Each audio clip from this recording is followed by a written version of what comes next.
costume bleu et chemise blanche, Donald Trump descend sans aucune aide les marches de l'avion qui le ramène de Pennsylvanie. Son oreille droite, blessée, n'est pas visible. Rien n'indique que 7 heures plus tôt, l'ex-président des États-Unis a échappé miraculeusement à une tentative d'assassinat. Des images immédiatement entrées dans l'histoire. Celle d'un candidat invulnérable qui se relève, seul, le visage ensanglanté, mais le poing dressé. Quelques minutes qui viennent bouleverser en profondeur la présidentielle américaine.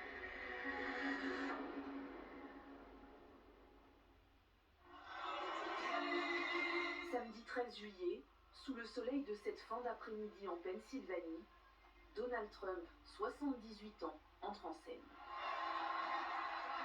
Casquette rouge vissée sur la tête, l'ancien président américain s'apprête à tenir son dernier meeting de campagne avant d'être officiellement investi candidat des Républicains pour l'élection présidentielle, 48 heures plus tard.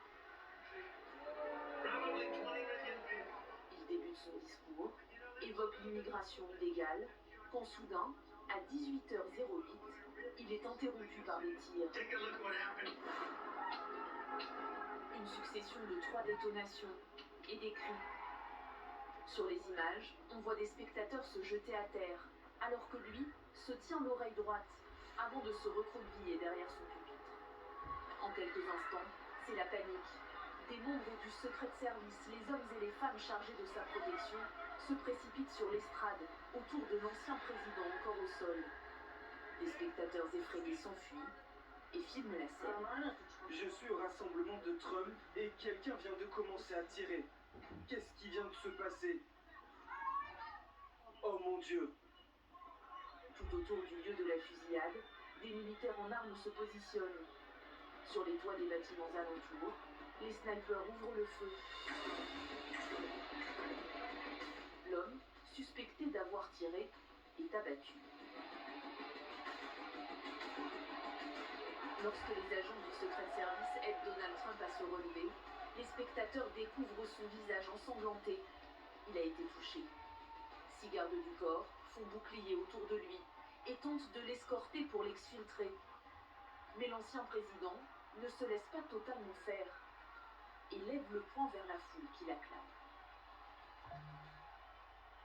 Nous étions inquiets pour le futur président Trump. Je l'ai vu se lever, les services secrets se sont blottis autour de lui, mais il a rapidement fait un mouvement indiquant qu'il allait bien.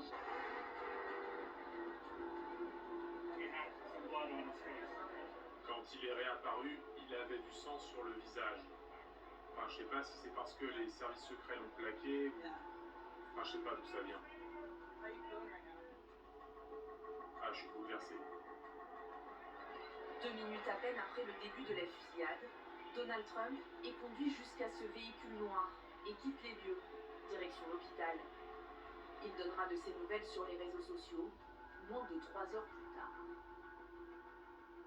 J'ai reçu une balle qui a transpercé la partie supérieure de mon oreille droite.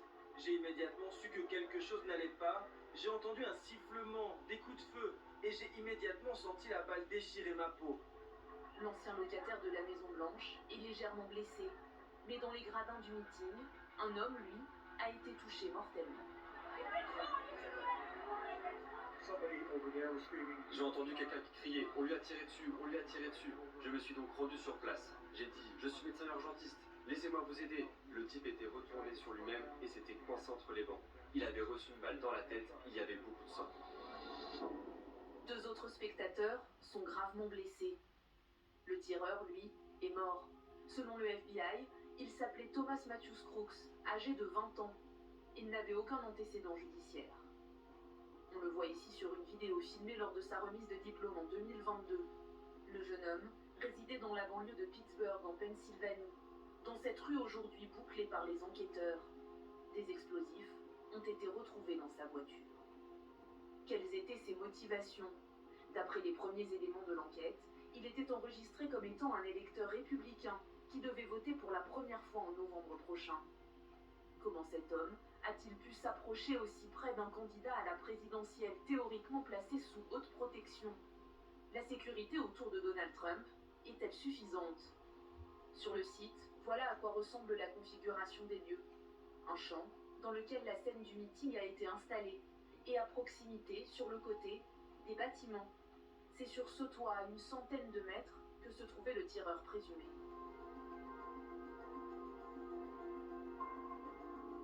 Des spectateurs assurent avoir signalé aux forces de l'ordre la présence du suspect plusieurs minutes avant qu'il n'ouvre le feu. J'étais là en attendant Trump et j'ai vu un gars passer d'un bâtiment à l'autre. J'ai dit aux policiers qu'il était là-haut.